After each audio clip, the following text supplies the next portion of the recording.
폭염의 열대야가 계속되면서 소음과 폭행 관련 민원이 급증하고 있습니다. 해마다 비서인파가 몰리는 휴가철이면 끊이지 않는 물놀이 사고의 예방법을 취재했습니다. 남의 집을 월세를 놓는다고 생활정보지에 광고를 낸 뒤 계약금을 받아 챙겨온 40대가 붙잡혔습니다. 녹물 소동을 빚었던 공업탑 지구본이 동으로 다시 만들어져 오는 20일쯤 재설치될 전망입니다. 여러분 안녕하십니까? 8월 2일 목요일 UBC 굿모닝 울산입니다. 울산지방은 오늘 제10호 태풍 담레이의 간접 영향권에 들면서 찜통더위가 다소 주춤하겠습니다. 아침 최저 26.8도, 낮 최고는 31도로 폭염주의보는 계속되겠습니다. 내일도 아침 최저 24도, 낮 최고 32도의 기온 분포로 오늘과 비슷하겠습니다. 울산기상대는 태풍 담레이가 서해 쪽으로 빠져나가면서 비는 거의 내리지 않겠고 바람은 강하게 불겠다고 예보했습니다. 찜통더위에 불쾌지수가 높아지면 사소한 일에도 화부터 나는데요. 그래서인지 요즘 짜증 민원과 폭행 민원이 각 지자체와 112 상황실로 잇따라 접수되고 있습니다. 조윤호 기자의 보도입니다. 구청에 접수된 휴대전화 고발 영상입니다. 새벽 5시에 뭐 하는 짓이에요? 해 뜨기 전인데도 어디선가 기계음이 요란합니다. 소음과 분질은 이른 아침부터 밤 늦은 시각까지 멈추질 않습니다. 6개월 넘게 참아왔던 일상이었지만 폭염이 시작되면서 인내심이 한계에 달했습니다. 계속되는 열대야에 사람들이 많이 지쳐 있는데 잠을 이리 깨고 그 열이 엄청 받죠. 폭염과 열대야가 반복되면서 이른바 짜증 민원이 부쩍 늘었습니다. 청강 쪽에서 백스폰 불고 그렇게 한다고 하더라고요. 그런 민원이 없다가 최근 들어서 더워지면서 사람들이 그 창문을 많이 열어놓고 특히 강변 쪽에 112 신고센터에는 폭행 사건 접수가 급증했습니다. 평균적으로 일주일에 600건 정도 접수되던 신고가 폭염이 기승을 부리기 시작한 지난주에는 700건으로 늘었습니다. 평소 같으면 웃어넘길 수 있는 사소한 일이지만 폭행으로 이어지는 것입니다. 주로 가정폭력이나 싸움이 좀 많죠. 불쾌지수 높아서 그런 것들이 늘어난 것 같아요. 사상 최고의 폭염이 오래갈 것으로 예상됨에 따라 짜증으로 인한 민원과 폭행은 당분간 이어질 것으로 보입니다. UBC 뉴스 조윤호입니다. 피서철에 접어들면서 많은 분들이 바다로 떠나고 있는데요. 그만큼 물놀이 사고도 많이 일어나고 있습니다. 예방과 대처법을 윤경재 기자가 취재했습니다. 어제 낮 2시 44분 주전해변에서 물놀이를 하던 21살 김모 씨가 이한류에 휩쓸려 먼바다로 떠밀려갔습니다. 다행히 구조대에 의해 무사히 구조됐습니다. 노을성 파도에 떠밀려가지고 자기가 조류한 상태에서 일반 해수객들이 완투투에 신고를 해가지고 피서철이면 어김없이 따라오는 물놀이 사고. 지난해 울산에서는 88건의 물놀이 사고로 10명이 목숨을 잃었습니다. 물놀이 사고가 일어나는 것은 대부분 보면은 기본 수칙을 지키지 않아서 일어나는 것이 대부분입니다. 물놀이 사고 예방을 위해 가장 중요한 건 안전장비 착용. 구명조끼는 몸에 꼭 맞는 것으로 반드시 다리끈까지 채우고 튜브도 양팔을 걸쳐 이용해야 합니다. 많은 물놀이객들이 이렇게 튜브 위에 앉아 엉덩이를 걸친 채 튜브를 이용하고 있습니다. 하지만 강한 파도가 치면 튜브와 함께 뒤집혀 익사사고를 당할 위험이 있습니다. 준비운동은 아무리 강조해도 지나치지 않지만 무시되기 일쑤입니다. 물놀이 하시기 전에 준비운동 하시나요? 안 하는데요. 왜 안 하세요? 그냥 놀다가 막 뛰어서 들어가기 급해서 운동은 안 하고 막 뛰어들어가요 그냥. 하지만 물놀이 사고 대부분이 준비운동 부족에서 오는 만큼 3분 이상의 준비운동은 필수입니다. 사람이 물에 빠졌을 땐 페트병에 물을 3분의 1 정도 채워 로프에 묶어 던지면 위급 상황에 대처할 수 있습니다. 페트병 하나로도 충분히 사람 몸을 지탱할 수는 없지만 일반적으로 상체, 즉 코 기관에는 이 위쪽까지는 충분히 띄울 수 있다고. 기본을 지키는 잠깐의 수고가 엄청난 물놀이 사고를 예방할 수 있습니다. UBC 뉴스 윤경재입니다. 자기 집도 아니면서 생활정보지에 아파트 월세를 싸게 놓는다는 광고를 낸 뒤 계약금만 받아 챙겨온 40대가 경찰에 구속됐습니다. 좀 더 싸게 월세집을 구하려던 서민들이 사기 피해를 입었습니다. 김규태 기자가 보도합니다. 시중에서 흔히 볼 수 있는 생활정보지입니다. 15평형 아파트를 보증금 200만 원, 월세 30만 원에 놓는다는 광고가 실렸습니다.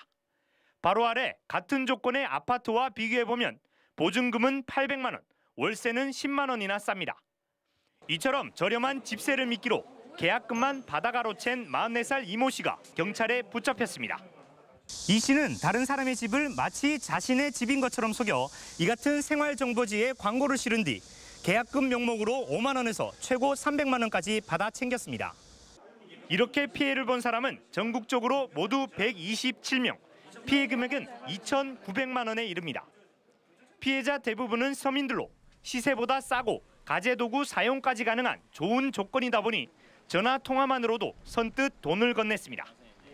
조건이 굉장히 이제 파격적이었죠. 적은 금액으로 오랫동안 있을 수 있으니까. 1년 넘게 서민들의 주머니를 털어온 이 씨는 돈을 찾기 위해 은행을 찾았다가 잠복 중이던 경찰에 붙잡혔습니다. 반드시 등기부등본을 열람하셔서 등기부등본상의 소유자가 집 주인이라고 하는 사람과 동일인지를 신분증을 통해서 확인하신 후에 경찰은 이 씨를 사기 혐의로 구속하고 피해자가 더 있을 것으로 보고 수사를 확대하고 있습니다. UBC 뉴스 김규태입니다. 통합진보당이 이석기 김재현 의원의 제명 부결로 내홍을 겪고 있습니다.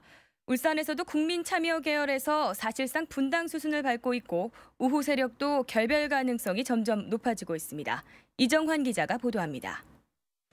이석기 김재현 의원의 제명 부결 이후 통합진보당 울산시당에서도 집단 탈당 가능성이 높아지고 있습니다. 국민참여 계열의 이선호 전 시당 공동위원장은 전국적으로 국민참여 계열의 집단 탈당이 결정되면 따를 수밖에 없다고 밝혀 조만간 탈당 수순을 밟을 것임을 시사했습니다.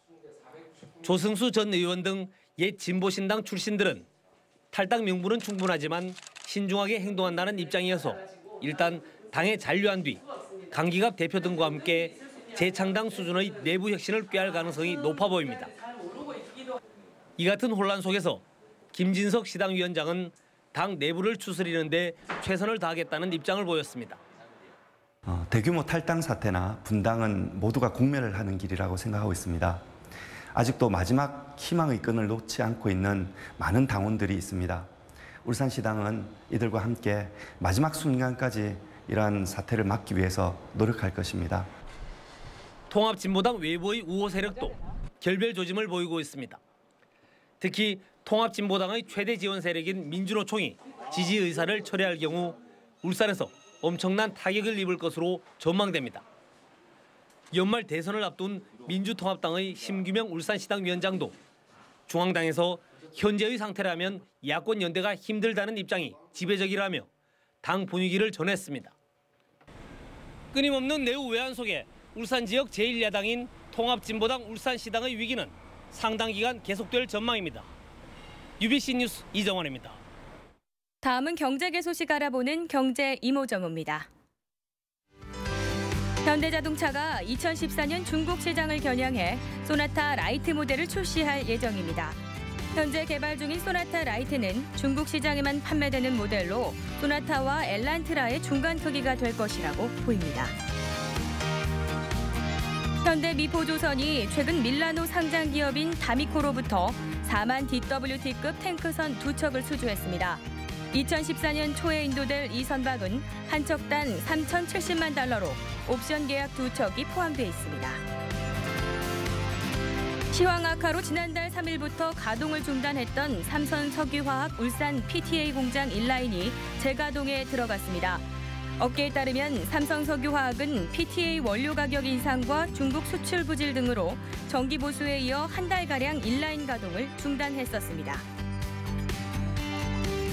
SK에너지와 S-Oil이 환경부 수도권 환경청의 공급 휘발유 환경품질 평가에서 별 5개를 받았습니다. 자동차 연료에 대한 환경품질 등급은 황, 벤젠 같은 유해물질 함량 등을 분석해 친환경성 정도를 평가한 것으로 별 5개는 국제 최고 등급입니다. 우리나라 경제가 L자형의 장기 불황에 빠져들고 있다는 분석이 나오고 있지만 울산은 아직 한 발짝 비껴나 있는 모습입니다. 문제는 불확실성이 가중되고 있다는 점입니다. 보도에 서영만 기자입니다. 휴가철을 맞아 할인마트가 모처럼 오전부터 붐비고 있습니다. 계속되는 찜통더위에 냉방용품과 피수용품을 찾는 고객들이 크게 늘어난 때문입니다. 하지만 어린이나 가전을 중심으로 전체 매출은 계속 줄고 있습니다. 민감 상품이나 생필품 쪽은 큰 변화는 없고요. 패션이나 가전제품들이 한 15%에서 20%가량 소비가 줄었습니다. 그럼에도 산업 현장의 생산은 지난해보다 3.2% 늘어나는 등 2개월째 호조세입니다. 건설 수주도 이례적으로 580%나 늘었습니다. 새로 부도난 업체도 없어 어음부도율은 0.04%에 머물며 연중 최저치로 떨어졌습니다. 한때 20%까지 내려갔던 수출 감소세는 1.2% 수준으로 둔화됐습니다. 반면에 기업의 경기 전망 지수는 더 떨어져 리먼 사태 이후 가장 낮은 79까지 내려갔습니다. 결국은 내수 문제로 연결이 되거든요. 그래서 내수가 잘 안 되면은 우리 울산 같은 경우는 수출, 내수 두 개의 축으로 움직이는데 굉장한 어려움을. 막연한 불안감에 소비가 줄고 소비 위축에 기업들은 경기 전망을 더욱 어둡게 보고 있는 겁니다. 현재의 위기가 심리적 요인으로 과포장된 점이 없지 않은 만큼 불확실성을 없애기 위한 노력 또한 뒤따라야 할 것으로 보입니다. UBC 뉴스 서익만입니다. 녹물 소동을 빚었던 공업탑 지구본이 동으로 다시 만들어져 오는 20일쯤 재설치될 전망입니다. 울산시는 공업탑 보수공사를 맡은 한림조경이 이르면 20일쯤 동으로 만든 새 지구본을 설치할 예정이라고 밝혔습니다.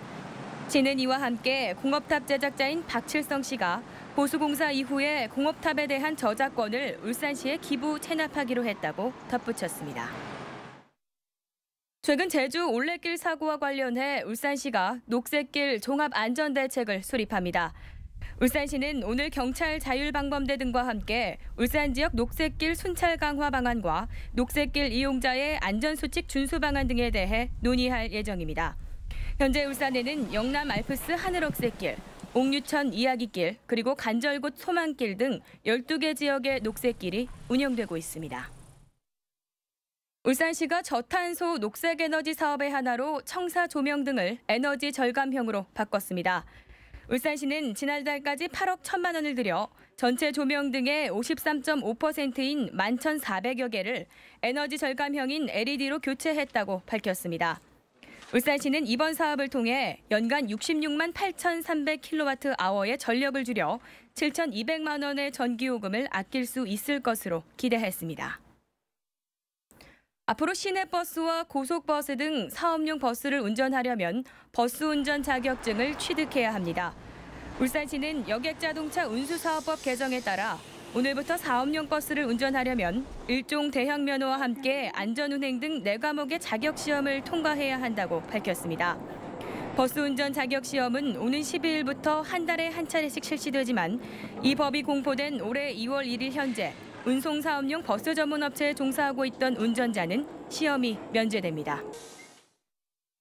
어제 저녁 문수 월드컵 경기장에서 벌어진 2012 하나은행 FA컵 8강전에서 내셔널리그 강호 고양 KB를 6대1로 누르고 승리했습니다.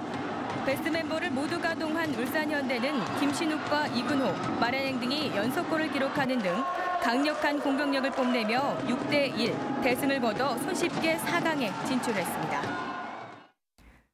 이상으로 UBC 굿모닝 울산을 마칩니다. 고맙습니다.